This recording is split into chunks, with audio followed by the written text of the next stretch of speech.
is Mike McShane, and I am Director of Education Policy at the Show Me Institute. I've been with the Show Me Institute since about 7 or 8 months now. Started at the end of last summer. Before that, I was at the American Enterprise Institute in Washington, D.C., and before that, I spent many happy years just south of here at the University of Arkansas.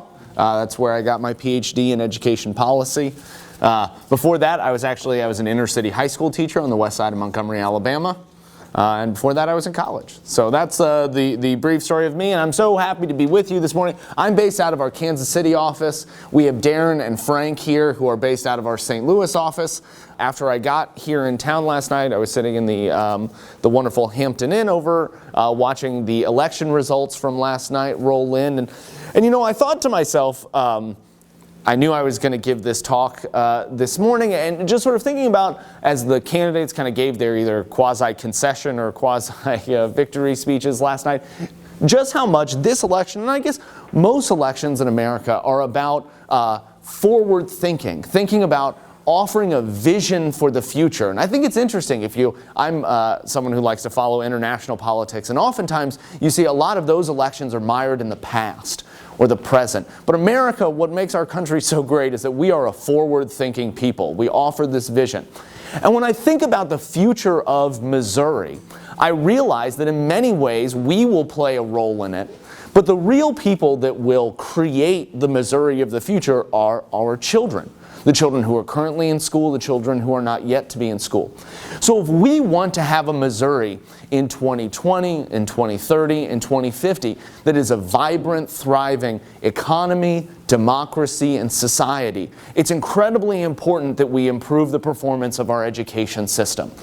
So what I'd like to offer this morning is first a little bit of information about what we know about how well or how poorly the Missouri education system is working, and then offer some ideas about what to do about that. Again, to be forward-looking and to think about what we can do about it. But unfortunately, I have to start with the problem.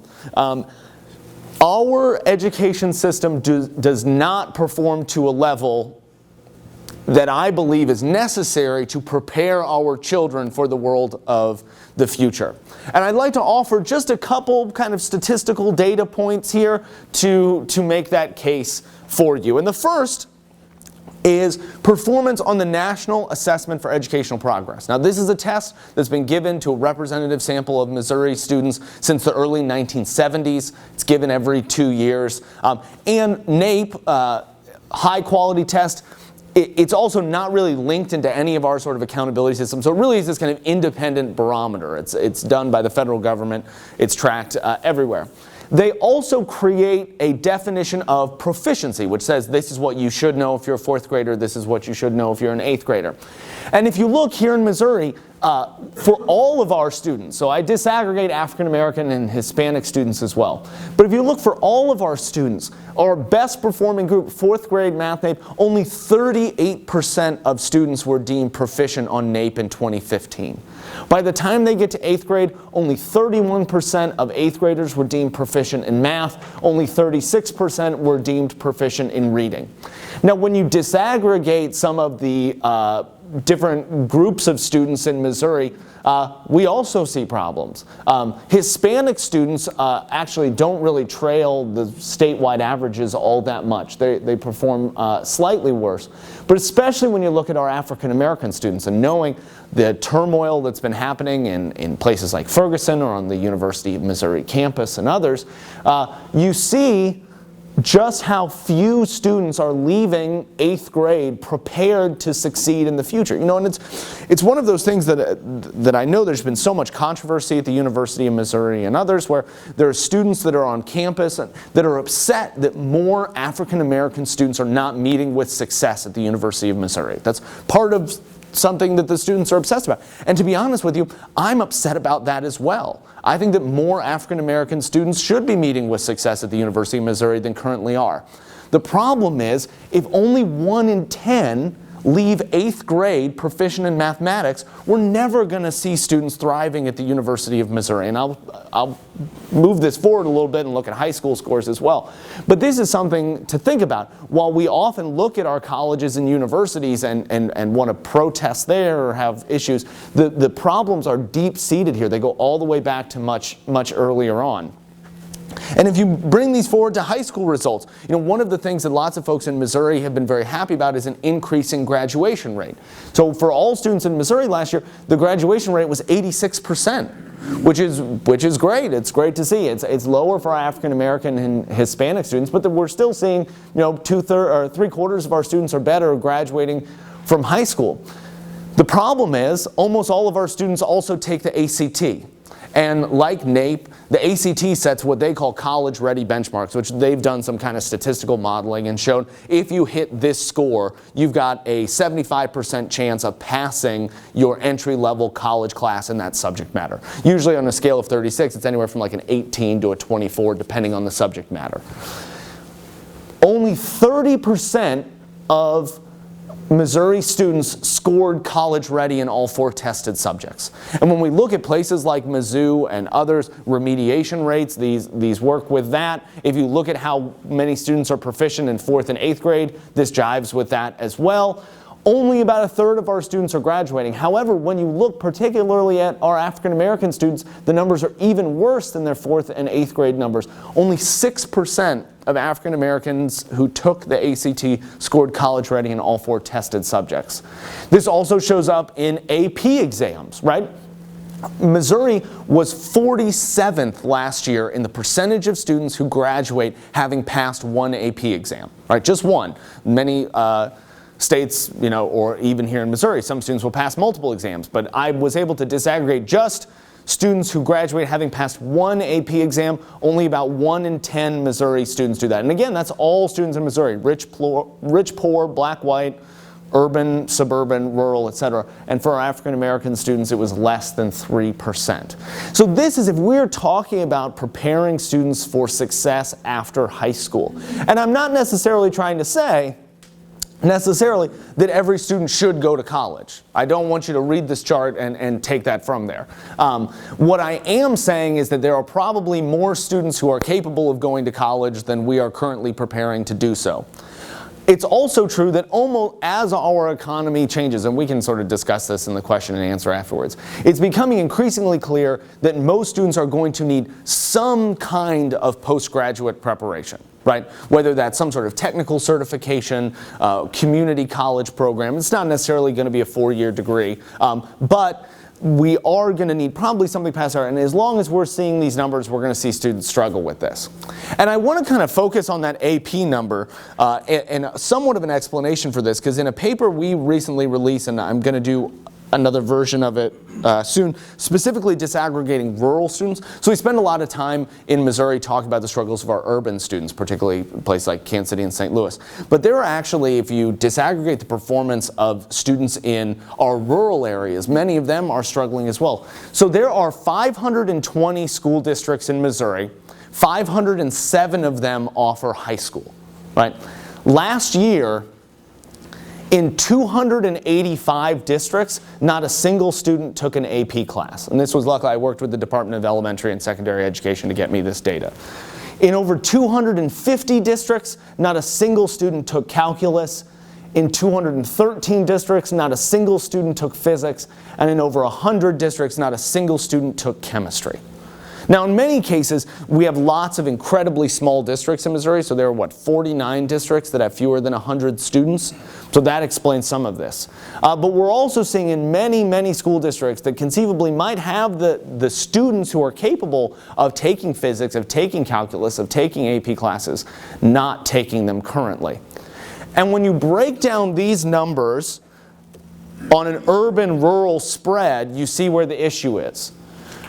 So over 60% of rural school districts, and this is the Census Bureau divides districts into urban and rural. Over 60% of rural school districts didn't have a single student take an AP class. Over 50% of rural school districts didn't have a single student enrolled in calculus. This is Algebra 1 in 8th grade, not in 9th grade. Everybody takes Algebra 1, so it's not, this would be incredibly worrisome if we didn't have students taking Algebra 1. But again, over 40% of rural school districts, a very small percentage of urban school districts didn't see this happen. So this is something that's concentrated in rural areas. So if you are like me, these are some troubling statistics to look at, both on the level of performance, on issues of course access, and others. So the question is, what can we do about this, right? And so I would like to offer, and it shows up in 20 for 2020 and a lot of the work that we've been doing, a kind of three-pronged approach to improving the educational opportunities of students around the state. Okay? So the first prong here is to expand what we might call public school choice. And the most common sort of manifestation of public school choice in the state of Missouri are charter schools.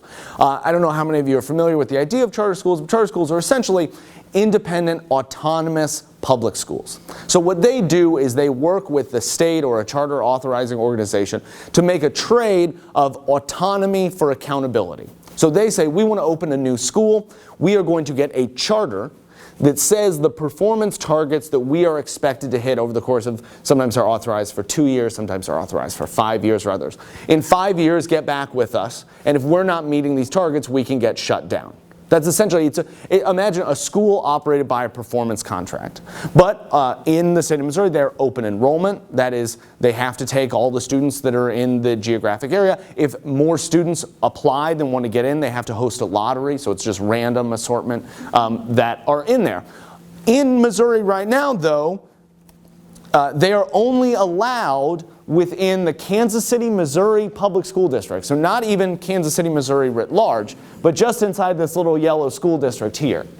And in St. Louis, they're only allowed in the St. Louis City Schools. So charter schools are only allowed in those two districts, the blue district here and the yellow district here. So even though the city of Kansas City has 11 school districts that overlap some part of it, and even though outside of St. Louis City, we look at places like Normandy, where Ferguson is, Jennings Riverview Gardens, which lost its accreditation last year. Ferguson Florissant also has part of Ferguson in it. Many of these University City, many of these other small struggling school districts, students are not allowed to attend charter schools there. So one simple solution to look, and I think something that would be encouraging here in Springfield, in Joplin, Cape Girardeau, and places that have a little bit enough population density to justify some of these schools, allowing charter schools to expand out into St. Louis County, in the broader Kansas City area, down here in Springfield and in other places. Now, obviously the most common question when I talk about charter schools, bring them up, people want to know, how well do charter schools perform, right? If I'm offering some sort of idea, it might help to have the numbers to back it up. Fear not, friends. So this is a study by Credo, which was at Stanford University, just came out last year, looking at urban charter schools around the country. I can tell you that on average and in aggregate, looking at the 35 cities that they looked at, on average, students who attended charter schools learned about as if they had attended school for 40 more days in mathematics, and as if they had attended 28 more days in reading. So it's as if the school year was a month or a month and a half longer. On average, in aggregate, we see positive results in math and reading for students who attend charter schools. Now, we should be clear that I say on average and in aggregate, it is not the case that in every single city, charter schools have been a rousing success. You can see here, you want to be in the sort of upper right quadrant there, right? So that's math is on the y-axis, reading is on the x-axis. So if you're up in that kind of darker blue, that means you outperform traditional public schools in both math and reading. If you're down here, you did better in reading but not in math. If you're up there, you did better in math but not in reading. And if you're down in the lower left, you'll see that you did worse in both. So in some of these cities, in Las Vegas, in El Paso, in Phoenix, the charter schools did not outperform traditional public schools. But if you look in that upper right corner, in places all across the country, Milwaukee, Denver, Memphis, and even some of these places where they far pulled away in places like Boston, Newark, New Jersey, and in the Bay Area. So I can tell you that there is promising research about charter schools. And this just came out last week that I wanted to highlight. One particular charter school that's located in Kansas City is called the Ewing Marion Kauffman School, named after the same Kauffman Stadium people and others. They hired a Mathematica, which is sort of an independent research firm, to study their schools. After 3 years in the school, students, these are the 3-year impacts on math. Unfortunately, science is only after 1 year. After 3 years in the school, it is as if students had gone an extra year, 1.35 years in math and 1.29 years in communications arts. So compared to traditional public school students in Kansas City, it was for those students who had been basically almost 4.5 years in school, the Kauffman School accomplished in 3. So we see greatly outperforming. Interestingly, at this school, 86% of students qualify for free and reduced lunch, which is about average for the city of Kansas City. Kansas City is about 92%. 79% of the students were African American. Actually, Kansas City writ large, it's only about 60%. And what I found was they actually had a high rate when these students, because it starts in 5th grade. In 4th grade, 20% of the students had been suspended at least once by 4th grade who went in here. And in Kansas City, Missouri public schools, it's only about 18%. So these are not some cherry-picked subset of high-performing students. They're every bit as poor on average. They're more likely to be African American, and they're more likely to have had discipline problems in the past than your average Kansas City, Missouri public school student. And again, they're meeting with great success. And one question that I'm always asked, and I want to put the data up here on that as well, is people say, well, sure, you bring in these charter schools. What about the students who are left behind in the public schools? And I can tell you studies that have been done. The Rand Corporation did this, looking at 8 different states. There is no evidence in any of the locations that charter schools negatively impact the achievement of students in nearby traditional public schools. Now, unfortunately, there's also little evidence of a positive competitive impact by charter schools. But it seems like the careful evidence that's been done over time is that charter schools neither harm nor help the students that are left behind in traditional public schools. So what we see is evidence in places like Kansas City and others that students who do have access to charter schools do better, and the students left behind are not worse off for it. So that's prong one. The second prong I'd like to offer is to offer private school choices. So when I look at those numbers, 6% of African American students who score college ready in all 4 tested subjects, only 30% of students writ large that are prepared for college, I see an all hands on deck situation. Right? I think that almost any organization that wants to get involved in educating these kids and can meet sort of standards that we put forth them should have the opportunity to do so. So one means of doing that is to offer the opportunity for the funding that we give to children to follow them to the school that educates them, be that a traditional public school, be that a charter school, or be that a private school. Now, oftentimes you've heard of these private school choices. The historical term for this is school vouchers. Right? So school vouchers, you imagine the money that goes with that kid in the form of a coupon. You take the coupon to the school pays for it. Interestingly, over the course of the last few years, there have been some modifications to school vouchers that I think have made them more encouraging and more useful. The most interesting thing that's happened, Nevada just passed a statewide education savings account program that exists in 4 other states. I was actually just in Jeff City testifying about a bill to this extent last week. Rather than, education savings accounts work that rather than the voucher amount or your charter school amount or others having to be taken in one lump sum to a school to basically educate you soup to nuts, that money is placed in a flexible use spending account like an HSA. Right? That money can only be spent on educational purchases. There's codes that are built into these things to make them work like your HSA card does. And then families are free to divide that money as they best see fit. So for example, one family might take all the money that's put in their education savings account and take it to pay tuition at private school. Great, wonderful, totally happy to do so. Others might decide to divide it up though. So there are these massive open online courses that are offered by lots of the nation's top universities, and for as little as $70 or $80 to take a proctored test, you can get college credit for having taken that class. You might want to use Rosetta Stone to learn a foreign language or hire a private tutor. And one of the great things about education savings accounts programs is that money that families don't spend can be rolled over to the next year or rolled into a tax-advantaged college savings account. So in Arizona, where the oldest program of this exists, savvy families that are able to find a private school or a network of tutors that cost them less money are actually able to save money for their kids to go to college. And especially if you're savvy about where your children go to college, that can go a long way towards it. And again, you could have any number of iterations in here. You got a private school in Rosetta Stone, save some of the money, etc. So what this does is it allows every family to customize the education that best fits the needs of their children. And it allows us to leverage a lot of these great resources that are out there. So things like massive open online courses that are available to students. Some of these incredible, I don't know if you've seen some of them that are based online, but you've got great language tutoring. For example, it's really low cost. You can, via web chat, if you want to learn Spanish, there are people down in Central and South America that for an incredibly small amount of money you can get, or if you want to learn Chinese, get together with someone in Shanghai and do this. This also allows flexibility for things like career and technical education as well. There are lots of apprenticeship programs and others that this money could be taken to, again, so that families can create that, that learning environment that best fits their children's needs. Now again, I'm often asked, what are the effects of such a program? Now, education savings accounts are relatively new, and I kind of gave up the ghost on this one, but I'll explain the next chart to you because it's a bunch of studies.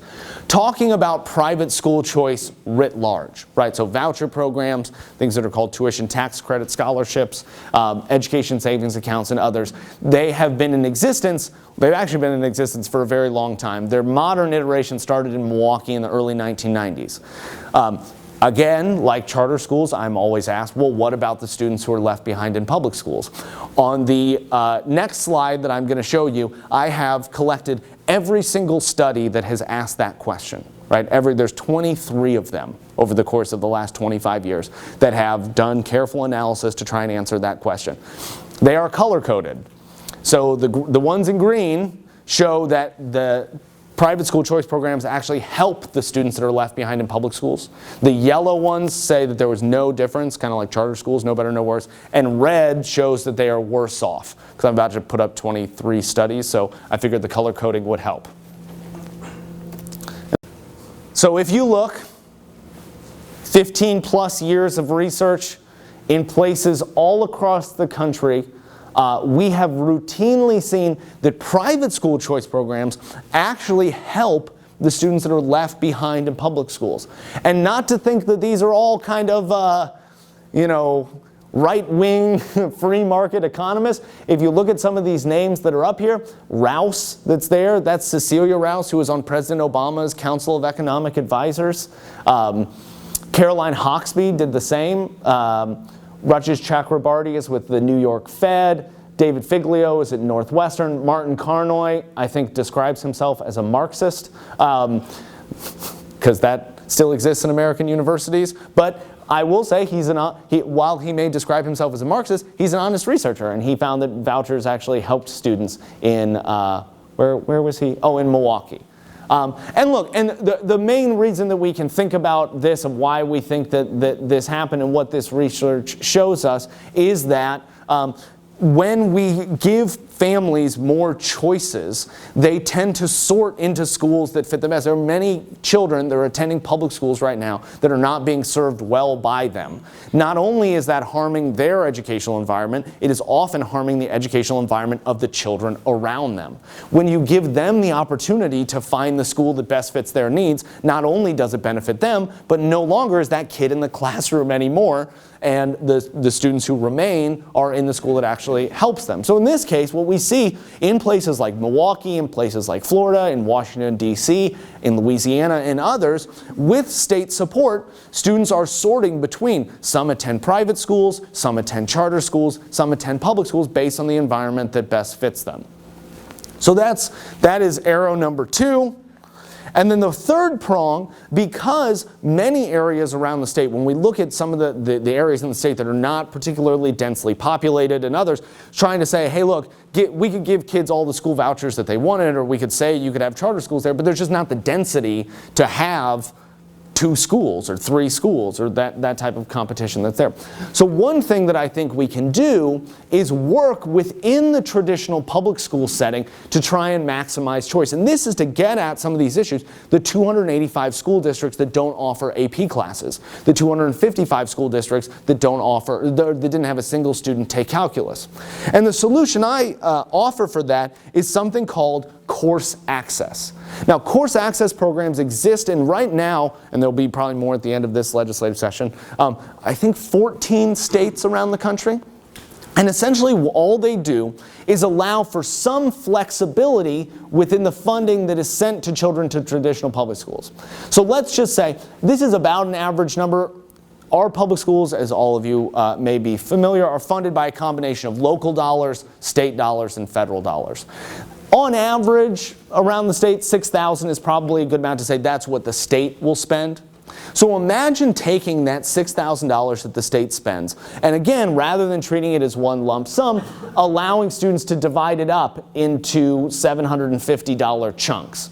What a course access program does, and again, these exist in Texas, Louisiana, Michigan, Minnesota, they say, hey, look, you can take 2 or 3 of those chunks and take them to an outside provider to get coursework. So again, you do it within the course of the school day. That's still the school that children attend, but it gives them some flexibility within that. So you might take one of those chunks to take an online calculus course. So when all the rest of the kids are going to Algebra 2, you go to the school library and take calculus there.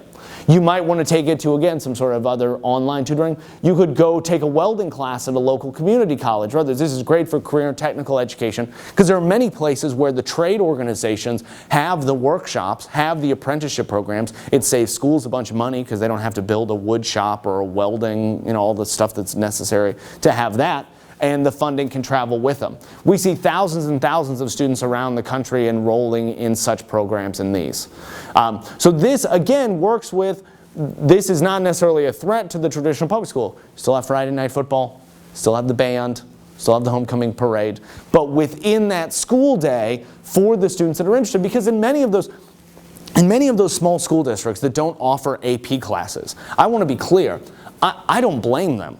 Right? You may only have 1 or 2 students that are interested or capable in taking AP Physics, right? You can't justify hiring an AP Physics teacher for 2 kids, right? But what a program like this does is for those 2 kids that you have, gives them the opportunity to take that AP class within the context of their day, saves the school district money, and everybody benefits from it. So those are my sort of 3 prongs. I figured I'd try and end on a funny note. But when we talk about the future, it's important that we don't procrastinate, that we don't put off, because our children only get one shot at an education. The kids that are in there now, those students that are in schools right now that don't have access to that higher level coursework, that want to be successful in college, these are some things like course access and others are things that could help them right now. Things like charter schools and private school choice are things that can help create a school system that serves all of them in the future. So we should not delay, and we should work with this. And so with that, I'll probably stop talking at you, and I'm happy to take your questions.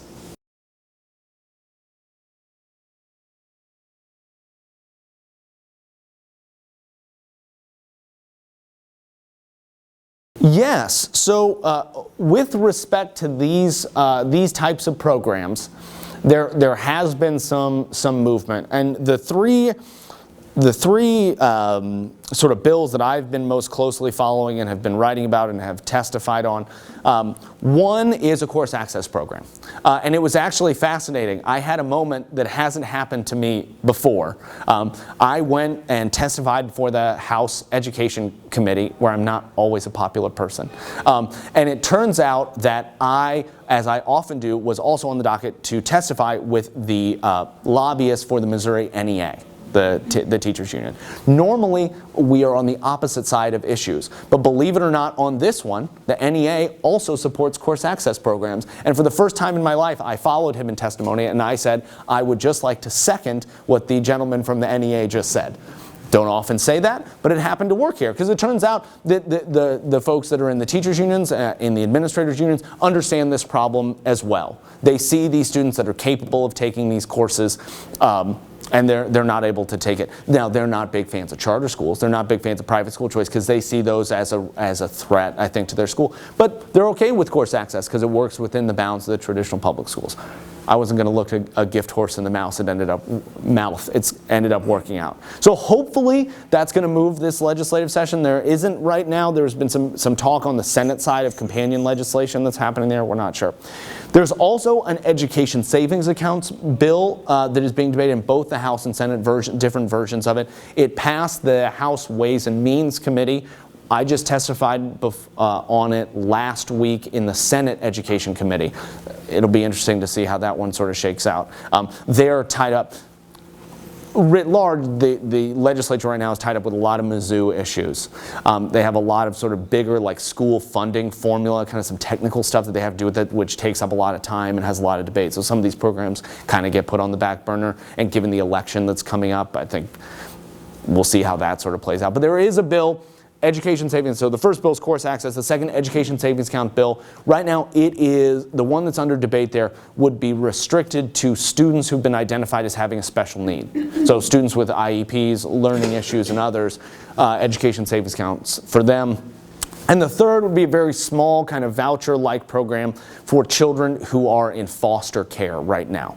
So working with the legislator there, many students that are in foster care bounce around from home to home. That will often put them in different school attendance zones. So this is a bill that would allow those students to attend a private school and remain in that private school with state support, even if they move to other areas. So there's smaller kind of piecemeal bills happening right now. I think actually around things like 20 for 2020 and others, a lot of the gubernatorial candidates, people that are running in the future, we've been trying to get those ideas out to all of those folks. Hopefully that will become part of the legislative agenda as they think about sort of improving the state. And I'm hoping that, that we'll really see more momentum around that.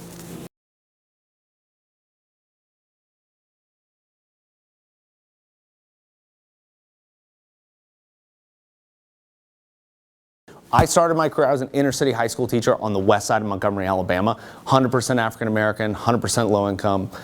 Several of my students are now, my former students are now in jail.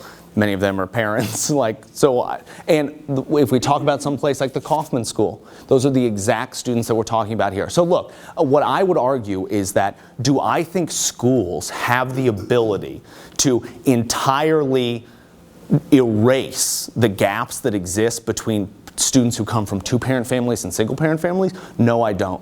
Do I think they can solely close the gap between students from wealthy backgrounds and poor backgrounds? I don't.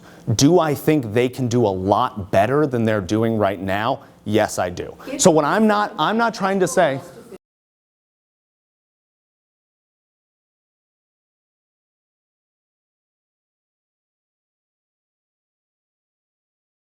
So charter schools do that to an extent. Many successful ones are there. Also, private school choice, one of the things that's great about private school choice is that religious schools are able to participate in that. And religious schools are often able to speak about those issues in ways that our traditional public schools can't.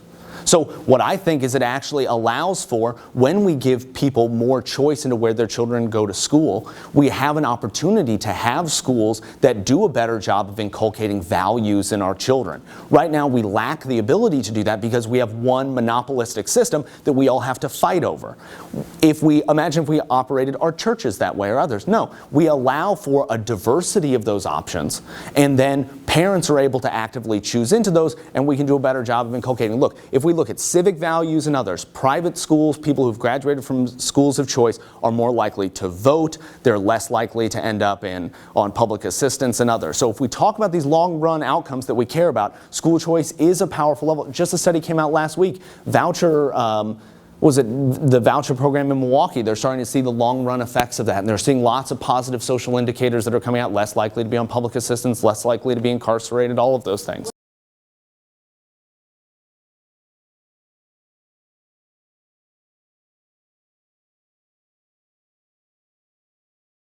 Because I work in Missouri, okay. Right? I mean, don't get me wrong. I don't necessarily disagree with you. What I'm trying to say is we have a system right now that we got to try and improve. So look, I used to work in Washington, D.C. I worked on all of these things. Yeah, no, believe me. I could show you the stuff that I wrote when I was there about downsizing the role of the federal government and shrinking and getting it out of doing all of this other stuff.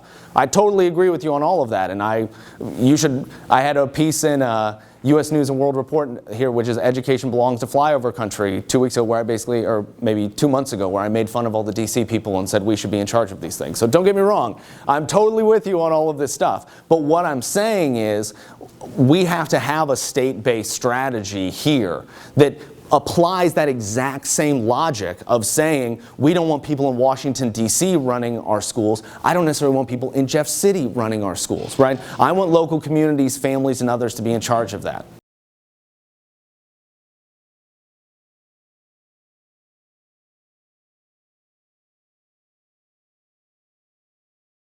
What I'm trying to say is we have to compare, like, the system that I'm proposing not to an ideal one that exists only in our minds, but to the one that currently exists, right? And I don't think that the data would support saying that what I propose is worse than what we currently have. You'd agree to that, right? You think it's an improvement to what we have, but it's less than ideal. It treats a symptom when the real genesis of the problem is in Washington, D.C.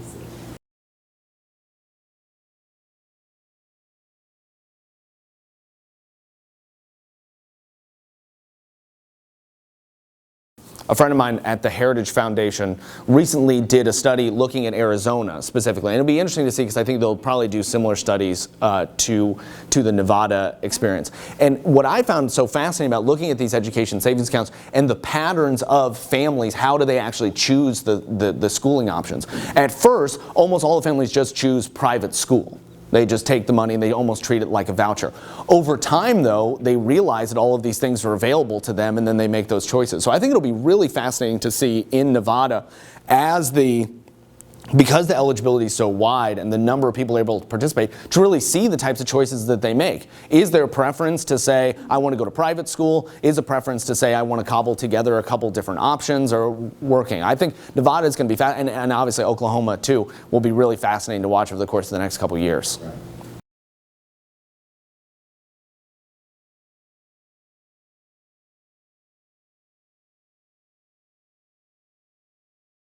No, that's a great question. That's a great question. Luckily, in several states across the country, there are voucher programs or tax credit scholarship specifically for students with special needs. So down in Florida, it's called the McShane Scholarship Program. I think there's 20 or 30,000 students that participate in it. But it highlights an important point.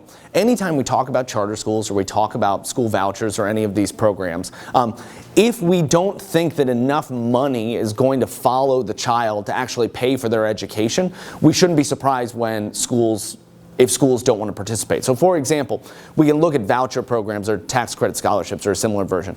Look at Florida, look at Indiana, and look at Louisiana, right? Louisiana has a relatively low voucher amount and an incredible number of regulations that come with it. So a bunch of new regulations. If you want to be a private school that participates in this, you got to take the state test, you got to do a whole bunch of stuff. There are restrictions on who you can enroll, etc. In Indiana, there's kind of less of a regulatory burden, and in Florida, there's a very light regulatory burden. Not surprisingly, in Florida, we see like 2/3 of private schools choose to participate. In Indiana, we see like half of private schools choose to participate. In Louisiana, we only see like 1/3 of the schools choose to participate.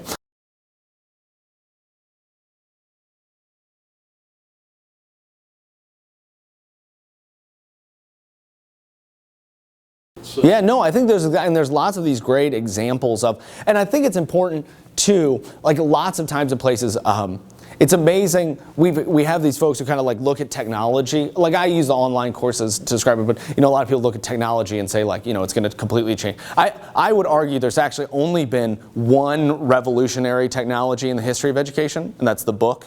The book is really the only thing that ever really changed, because I don't know if we look at the past, like first it was like film strips. Film strips are going to change. We're not going to need teachers anymore. We're just going to put everything on film strips. And then it was VHS tapes, and then it was whatever. To remember that technology is just a tool, like lots of the other tools, but what technology can offer, I think, that is really an opportunity to kind of leverage the talents of teachers is practice, right? So when I was a teacher, I realized when I gave homework, I probably gave the wrong amount of homework to every kid. Right? Because if I gave 15 problems, one kid only needed 5, and one kid needed 45, right? What I think is so cool about some of these apps and things that are being developed is the ability to say, once you get like 10 in a row right, you move on to the next thing. So it helps teachers. It really kind of leverages what teachers are able to do. That's the type of technology that I think is really exciting because it does stuff that teachers aren't able to do right now just because they got 25 kids in their classroom. I don't see them, replacing the kind of core instructional function that teachers have, but I think they can really be kind of a force multiplier in what teachers do.